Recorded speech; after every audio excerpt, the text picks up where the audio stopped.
চিকিৎসকৰ বিৰুদ্ধে আমাৰ যি অভিযান আছে সেই অভিযান অব্যাহত আছে আৰু আজি যোৱা নিশা আমি দুটা অভিযান চলাইছিলোঁ আৰু এই অভিযান কালত আমি দুজনকৈ ব্যক্তিক আমি ভুৱা চিকিৎসকক আমি গ্ৰেপ্তাৰ কৰিবলৈ সক্ষম হ'লোঁ।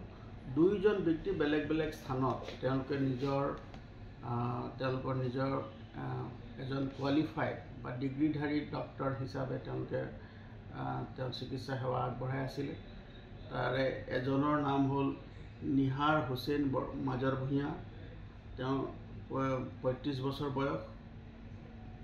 তেওঁৰ পিতৃৰ নাম হ'ল নুৰুদ্দিন মাজৰ ভূঞা, বৰখোলা পাৰ্ট 2।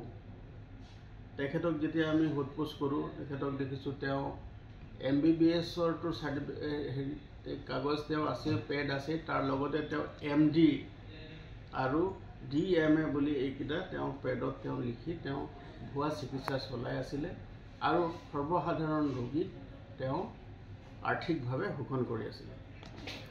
আৰু তেওঁৰ যিটো ফাৰ্মাচী আছিলে সেই ফাৰ্মাচীটোৰ নাম হ'ল দিলচান ড্ৰাগছ আৰু এটা আছিলে সানিয়া ড্ৰাগছ। এই দুটা ড্ৰাগছৰ মানে যিটো ফাৰ্মাচী খুলি তেওঁ তাতে নিজৰ চেম্বাৰ খুলি তাত তেওঁ চিকিৎসা আগবঢ়াই আছিলে। আৰু দ্বিতীয়জন ব্যক্তি হ'ল ৰাধেশ্যাম ৰবি দাস, তেওঁৰ ঘৰ হ'ল জিৰিঘাট বজাৰ, জিৰিঘাট। তাত তেওঁ থাকি তেওঁ নিজকে এজন ডিগ্ৰীধাৰী MBBS ডক্টৰ হিচাপে তেওঁ চিকিৎসা সেৱা আগবঢ়াই আছিলে। আৰু আমি যেতিয়া গোটেই বিষয়টো অনুসন্ধান কৰোঁ, অনুসন্ধান কালত দেখা গ'ল যে দুয়োজন ব্যক্তিয়ে তেওঁলোকৰ ভুৱা ৰেজিষ্ট্ৰেশ্যন নম্বৰ, ভুৱা তেওঁলোকৰ পেড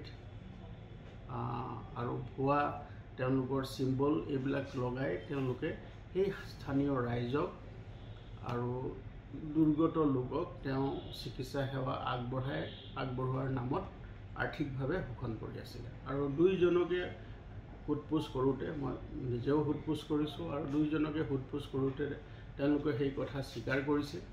আৰু তেওঁলোকে যিবিলাক ৰোগীক লৈ চিকিৎসা সেৱা আগবঢ়াইছিলে সেই ৰোগীসকলো আমাক তেওঁলোকৰ জবানবন্দী আমি লৈছোঁ, তেওঁলোকেও জনাইছে যে তেওঁলোকে তাতে চিকিৎসা তেওঁলোকে লাভ কৰিছিলে আৰু তেওঁলোকক আৰ্থিকভাৱে শোষণ কৰা হৈছিলে। গতিকে বৰ্তমান সময়ত আমাৰ এই অভিযান অব্যাহত আছে আৰু এই অভিযান কালতে আমি কিছুসংখ্যক লোকৰ নাম আমি শ্বৰ্টলিষ্ট কৰি অনুসন্ধান কৰি আছিলোঁ। অনুসন্ধান কালতো তেওঁলোকে ভুৱা চিকিৎসক হিচাপে প্ৰমাণিত হৈছে, কিন্তু তেওঁলোকে বহুত কেইজন লোক বৰ্তমান পলাতক অৱস্থাত আছে।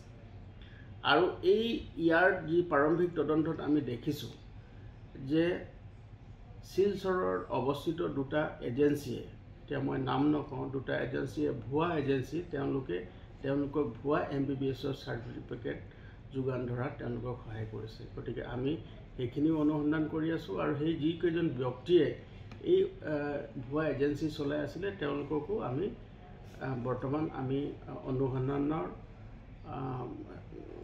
পাৰভিউত আমি তেওঁলোকক ৰাখিছোঁ আৰু অতি শীঘ্ৰেই আমি আৰু কেইবাজন ব্যক্তিক আমি ভুৱা চিকিৎসক আমি কৰায়ত্ব কৰি তেওঁলোকক আমি অনাৰেবল আদালতত আমি হাজিৰ কৰাবলৈ সক্ষম হ'ব বুলি আশা কৰিছোঁ। আৰু এই যিটো চক্ৰ ইয়াত কাম কৰি আছে ইয়াৰ বিৰুদ্ধে আমি কঠোৰ হৈ আছোঁ আৰু কোনো ধৰণৰ এনেকুৱা অবৈধ স্বাস্থ্য সেৱাৰ নামত অবৈধ ব্যৱসায় চলাই থকা যিকোনো ব্যক্তি আৰু যিকোনো অনুষ্ঠানৰ বিৰুদ্ধে আমি কঠোৰতম আইনগত ব্যৱস্থা ল'বৰ কাৰণে আমি তৎপৰ হৈ আছোঁ।